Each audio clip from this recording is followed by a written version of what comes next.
The massive Zephyrian fleet moved through space like a dark cloud of death.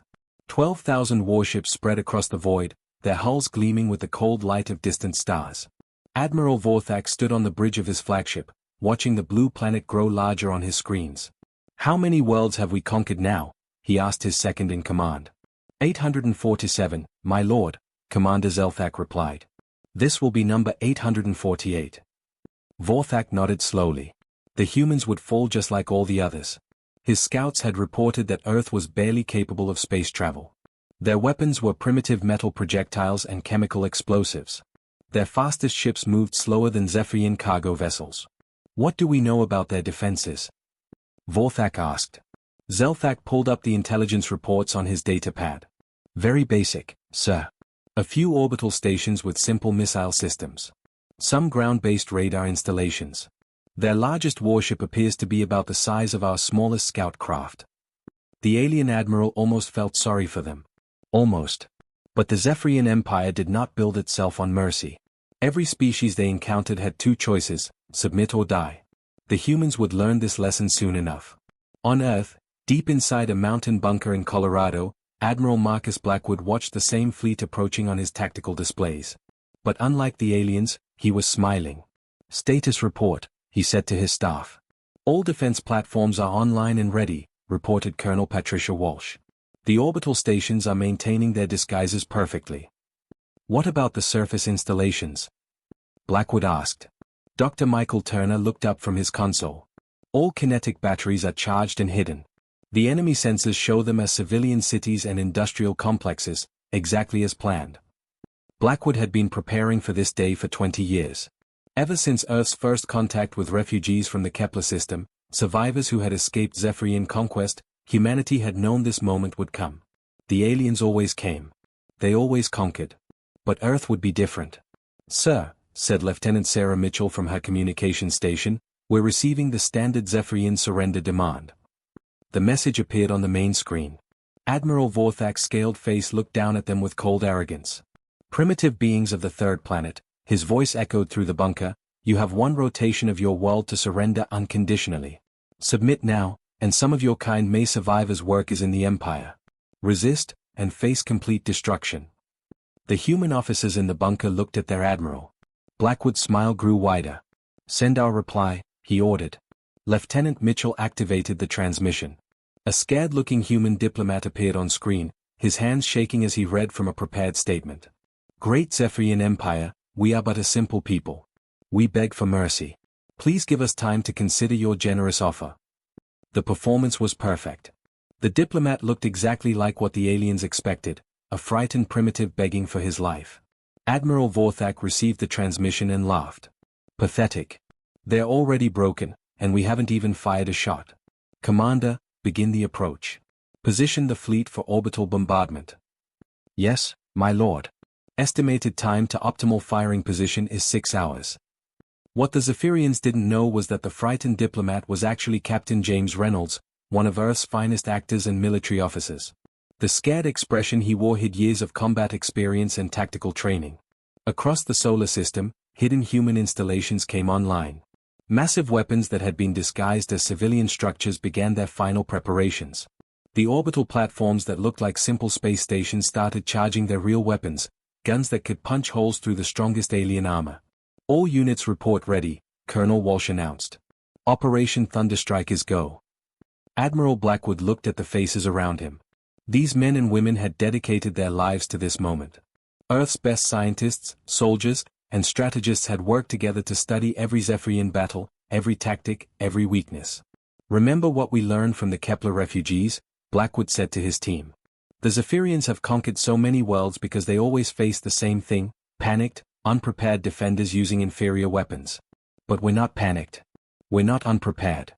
And our weapons." He paused. "Our weapons are anything but inferior."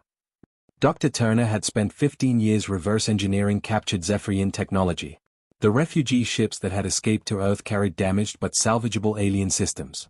Human engineers had taken those systems apart, studied every component, and built something better. "The kinetic platforms are ready to fire," Dr. Turner reported. "Projectile velocity will be 15% of light speed. Their shields won't even detect the incoming rounds until after impact. Gravity wells are stable and ready, added Major Andrew Clark from his station. We can crush their entire vanguard in under 30 seconds. Admiral Vorthak's fleet moved closer to Earth, completely unaware that they were flying into the most sophisticated trap in military history. The aliens saw only a primitive world with basic defenses. They had no idea that every human installation had been designed specifically to counter Zephyrian technology. "Sir," Commander Zelthak reported, "the human ships are moving to intercept us. Should I order fighters to engage?" Vorthak looked at the tactical display. A handful of human vessels were approaching his massive fleet. It was almost insulting. "Let them come," he said. "Their sacrifice will be quick." But Admiral Blackwood was counting on that arrogance. Every move the Zephyrians made was exactly what Earth strategists had predicted. The aliens were following 3,000 years of successful military doctrine, never realizing that their enemies had studied that same doctrine and learned how to beat it. The trap was set. The fleet was in position. And humanity was ready to show the galaxy what happened when you picked a fight with the wrong species. The first human missiles streaked toward the Zephyrian fleet like tiny sparks of light. Admiral Vorthak watched them approach on his tactical screen and yawned. The projectiles moved so slowly that his point defense systems destroyed them long before they could reach his ships. "Is that the best they can do?" he asked Commander Zelthak. "Apparently so, my lord. Our sensors show their missiles use basic chemical propulsion. Very primitive." What the aliens couldn't see was Captain David Stone inside one of those primitive human fighters, grinning as he deliberately slowed his ship's engines. His fighter was capable of speeds that would surprise the Zephyrians, but not yet. Not until the right moment. "Phoenix leader to all wings," Colonel Walsh's voice crackled over the radio. "Remember to make this look good. We need them confident."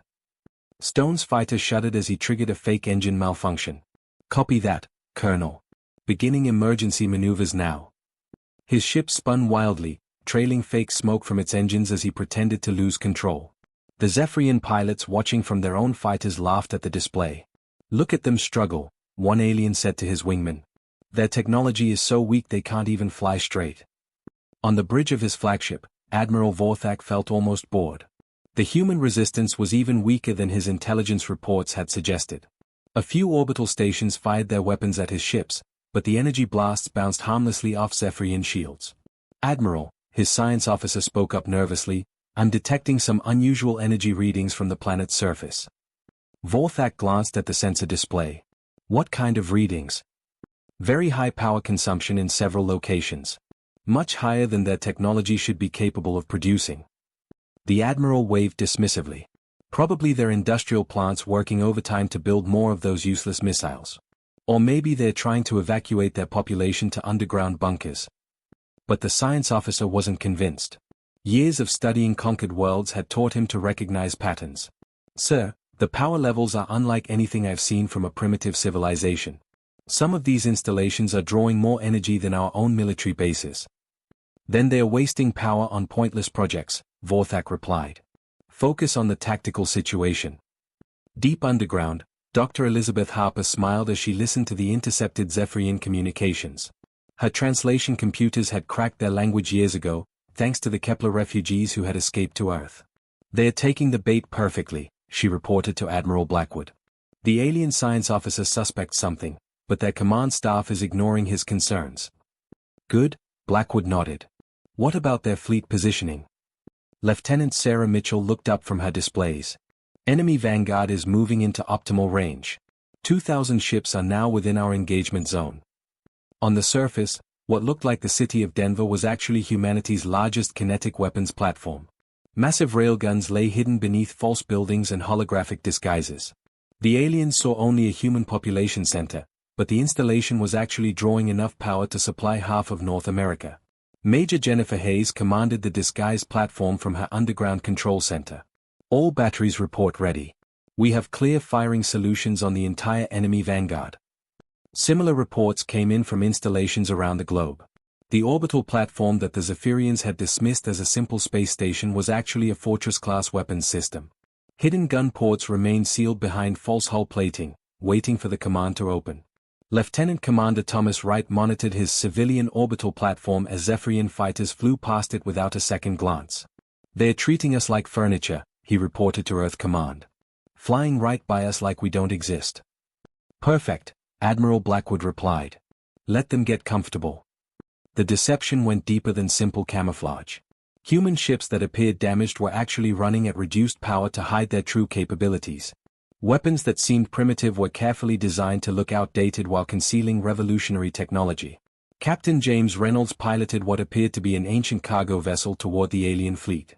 His ship looked like it had been built decades ago, with patches on its hull and engines that seemed to struggle to maintain thrust. The Zephyrians ignored it completely. Inside the ship, Reynolds smiled at his crew. Gentlemen, this old bucket is about to show these aliens what human engineering really looks like.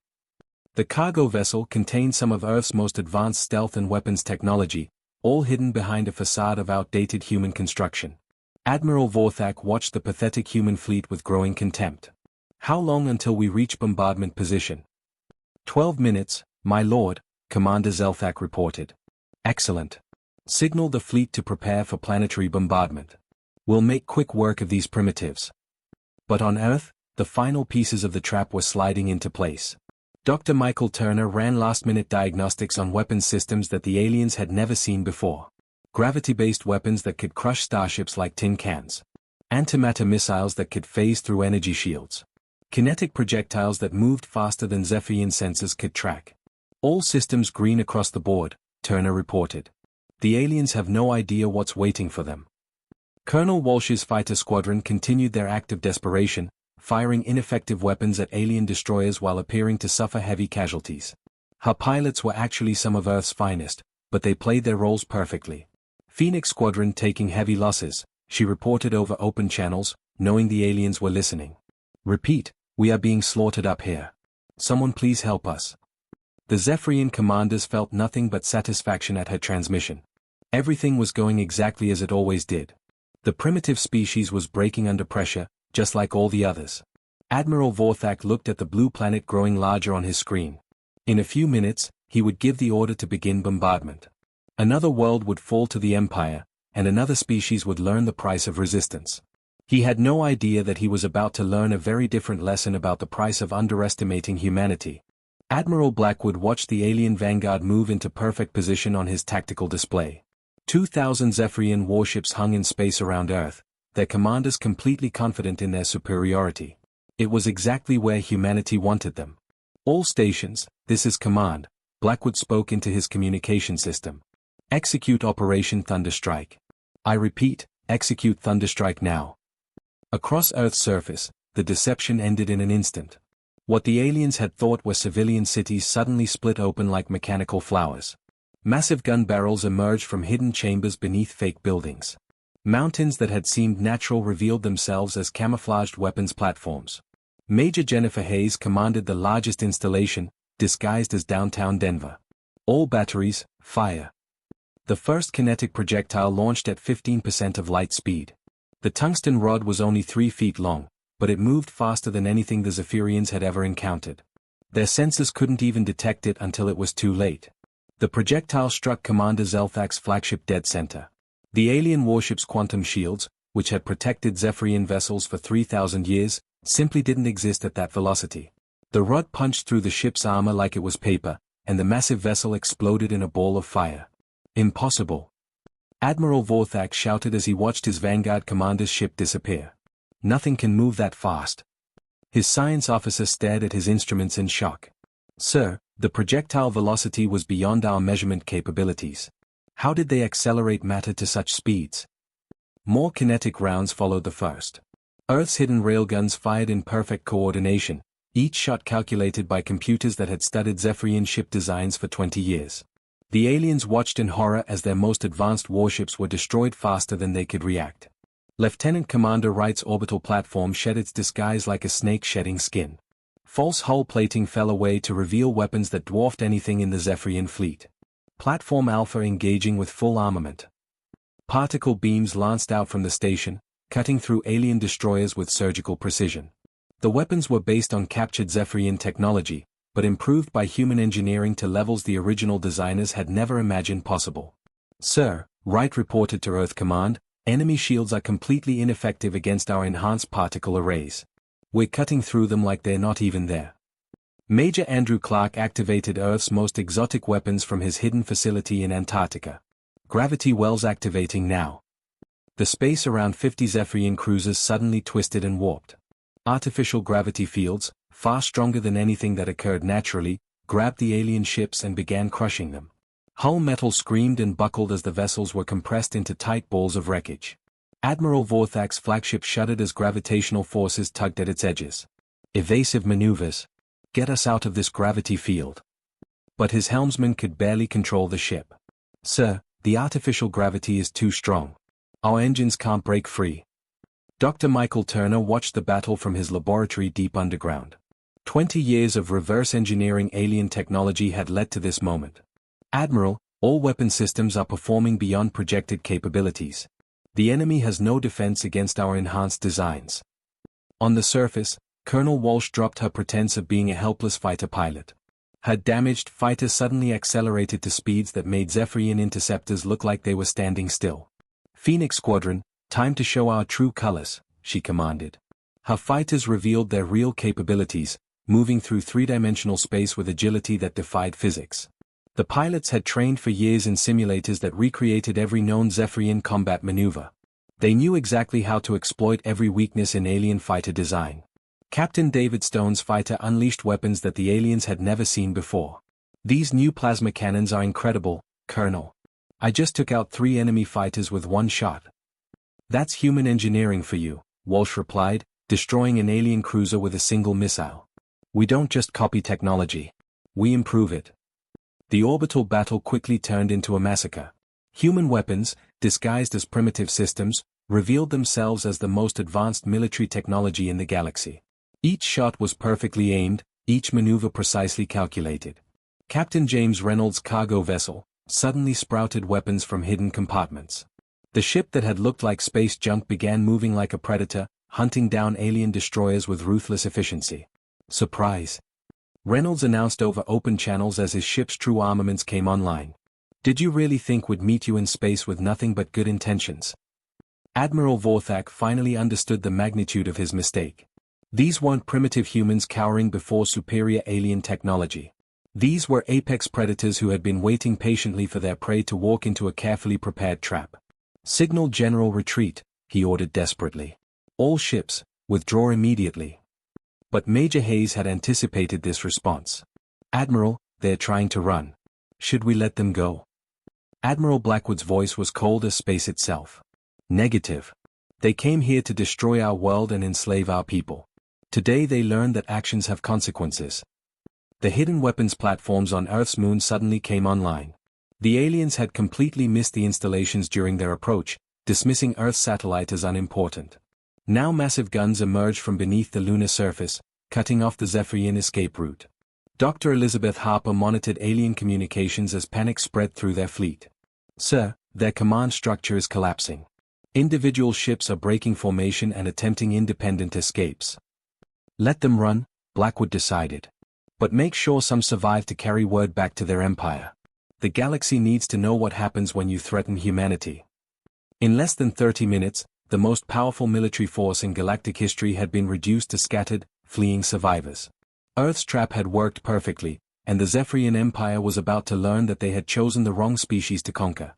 As the surviving Zephyrian ships tried to flee, Admiral Blackwood activated the final phase of Earth's defense. All stealth vessels, decloak and engage. Show them what human innovation really looks like. The empty space around the alien fleet suddenly shimmered like water. Dozens of human warships materialized from nowhere, their hulls reflecting light in ways that seemed to bend reality itself. These weren't the crude vessels the Zephyrians expected. They were sleek predators that moved through space like living creatures. Captain Helen Rogers commanded the stealth destroyer Phantom. Her ship had been invisible to alien sensors, waiting patiently for this moment. Target their command vessels first. Let's cut off their ability to coordinate. The Phantom fired weapons that seemed to ignore the laws of physics. Energy beams passed directly through Zephyrian shields as if they didn't exist, striking the hull beneath with devastating effect. Admiral Vorthak watched his tactical display in growing horror. How are they doing this? Our shields should stop any energy weapon. His science officer's hands shook as he studied the readings. Sir, they're using dimensional phase technology. The energy beams exist in a different space than our shields. It's theoretically impossible, but they're doing it. What the alien didn't know was that humans had found the wreckage of a Zephyrian research vessel 20 years ago. The ship had been experimenting with exotic physics when it crashed on a dead world. Human scientists had spent decades perfecting the technology that the aliens had only dreamed about. Major Susan Foster's battleship Retribution demonstrated another human advantage. Her crew moved with precision that seemed almost magical, anticipating every alien maneuver before it happened. Enemy formation Delta 7 detected, her tactical officer reported. Counter with Wellington Protocol 12, Foster ordered without hesitation. The human fleet responded instantly, moving into positions that perfectly countered the Zephyrian formation. Every alien ship found itself targeted from multiple angles, unable to bring their own weapons to bear effectively. Commander Zelthak, now commanding a backup vessel after losing his flagship, couldn't understand what he was seeing. They know our tactics better than we do. How is this possible? His aide provided the terrifying answer. Sir, analysis suggests they've been studying our military doctrine for decades. Every battle we've fought, every formation we've used, every weakness we've exposed, they've learned from all of it. Dr. Elizabeth Harper's intelligence division had done more than just learn the Zephyrian language. They had analyzed 3,000 years of Imperial military history, studying every conquest, every battle, every tactical decision. Human strategists knew Zephyrian warfare better than most Zephyrian commanders. They're attempting Formation Gamma 9, Lieutenant Sarah Mitchell reported to Admiral Blackwood. It's the same pattern they used to conquer the Altair system. Execute Counter Protocol 17, Blackwood replied calmly. Let's show them we've done our homework. The human fleet moved like a single organism, each ship knowing exactly where to be and when to be there. The Zephyrians found themselves outmaneuvered by an enemy that seemed to predict their every move. Colonel Walsh's fighters demonstrated technology that made Zephyrian interceptors look like ancient relics. Her squadron split into attack patterns that seemed impossible, each pilot controlling their craft with superhuman precision. Phoenix leader to all wings, she announced over the radio. Time to show them what happens when you give human pilots alien technology to play with. Captain David Stone marveled at his fighter's performance as he danced through enemy fire. Colonel, these upgrades are incredible. We're moving faster than their targeting computers can track. That's what 20 years of human engineering gets you, Walsh replied, destroying another enemy cruiser with a single shot. We didn't just copy their technology. We made it better. Dr. Michael Turner watched the battle from his research facility, decades of work finally paying off.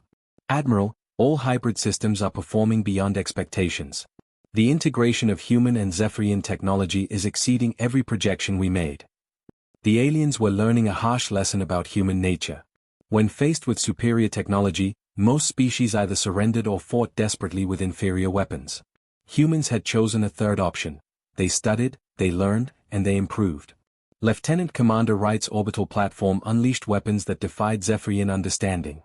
Antimatter missiles away. Target the carrier group. The missiles moved through space in impossible ways, phasing in and out of normal reality to avoid enemy defenses. When they struck, the explosions were so powerful they lit up the void like miniature suns. Admiral Vorthak's flagship rocked under continuous fire from weapons that shouldn't exist. Science officer.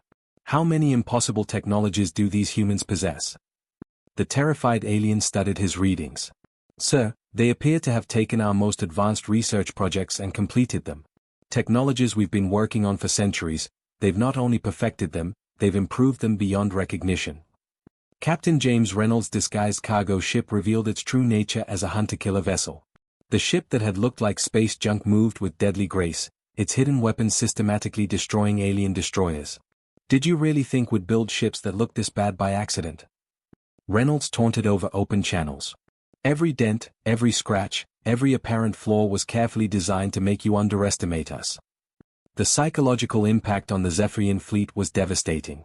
They had spent 3 millennia as the apex predators of the galaxy, conquering world after world with superior technology and tactics. Now they faced an enemy that had turned their own advantages against them. Admiral, his communications officer reported with a trembling voice, we're receiving surrender requests from our own ships. The crews are asking permission to give up. Admiral Vorthak stared at the tactical display showing his once mighty fleet being systematically destroyed by an enemy they had thought primitive. For the first time in his military career, he was forced to consider a possibility that had never occurred to him before. The Zephyrian Empire might actually lose this battle. Admiral Vorthak's hands shook as he reached for his communication controls. His mighty fleet lay in ruins around him, destroyed by an enemy he had thought primitive just hours before. With most of his ships either destroyed or badly damaged, he had only one choice left. "This is Admiral Vorthak to all surviving vessels," he spoke into his microphone. "Cease all hostile actions immediately. Lower shields and prepare for surrender." The words felt like poison in his mouth. In 3,000 years of conquest, no Zephyrian fleet had ever surrendered to anyone. On Earth, Admiral Blackwood received the surrender message with mixed feelings. Victory felt good, but he knew the real work was just beginning. "Open a channel to the Zephyrian flagship," he ordered. When Admiral Vorthak's image appeared on the screen, Blackwood saw something he hadn't expected. Instead of the cruel arrogance he had seen before, the alien commander looked tired and defeated. But more than that, he looked confused. "Admiral Vorthak," Blackwood began, "I accept your surrender. Your crews will be treated with respect and given proper medical care. You have my word on that." Vorthak stared at the human in disbelief. "You're not going to execute us." "Why would we do that?" Blackwood replied. "You were following orders from your government. The war is over. Now we focus on healing." The alien admiral had conquered dozens of worlds, and every species he had defeated had begged for mercy while promising revenge. He had never encountered victors who offered genuine compassion to their defeated enemies. Captain Jennifer Hayes led the first boarding party onto the Zephyrian flagship.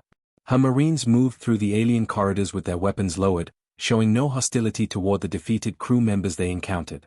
"Medical teams to Deck 7, Hayes announced over her radio. "We have wounded aliens who need immediate attention." Dr. Emily Watson arrived with her medical team, carrying supplies specifically designed to treat Zephyrian physiology. The human doctors had studied alien biology for years, preparing for this exact situation. "Their injuries are severe but treatable," Dr. Watson reported as she worked on a wounded Zephyrian soldier. "We can save most of them if we act quickly." The alien patients stared in amazement as human doctors worked tirelessly to save their lives. In all their years of conquest, they had never seen enemies show such care for their defeated foes. Lieutenant Commander Wright supervised the transfer of prisoners to the hospital ship Mercy. The vessel had been hidden during the battle, disguised as a simple transport. Now it revealed itself as one of the most advanced medical facilities in human space. "Make sure they're comfortable," Wright instructed his crew. "These people have families waiting for them somewhere. We're going to make sure they get home safely."